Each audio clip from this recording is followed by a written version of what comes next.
Chennai Tambaram sanatorium railway ஸ்டேஷனில் ஓடும் ரயிலிலிருந்து 3 வயது குழந்தையை தன்னந்தனியாக இறக்கிவிடும் சிசிடிவி காட்சிகள் வெளியாகியுள்ளன. குழந்தையை தனியாக விட்டு சென்ற மர்ம நபர் யார்? தாயை தேடி கண்ணீர் விட்டு கதறிய குழந்தைக்கு என்ன ஆனது?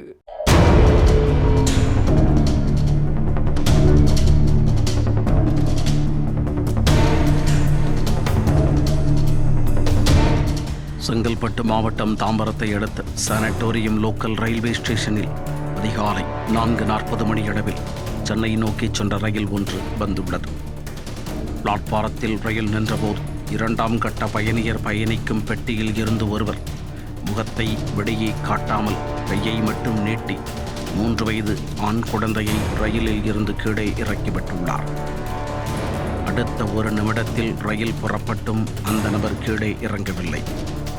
ஆனால் குழந்தை மட்டும் தான் எங்கே இருக்கிறேன் என தெரியாமல் இங்கும் நடைபோட்டது.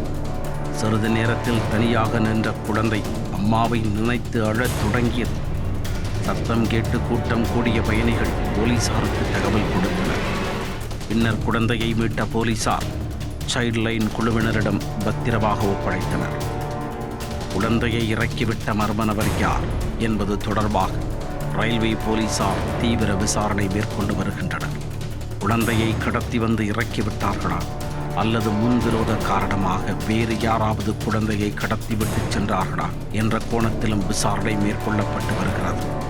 குழந்தையை இறக்கிவிட்டு தப்பிச் சென்ற மர்ம நபர் போலீசில் பிடிபட்டால் மட்டுமே சம்பவத்தின் உண்மை பின்னணி வெளியே தெரிய வரும்.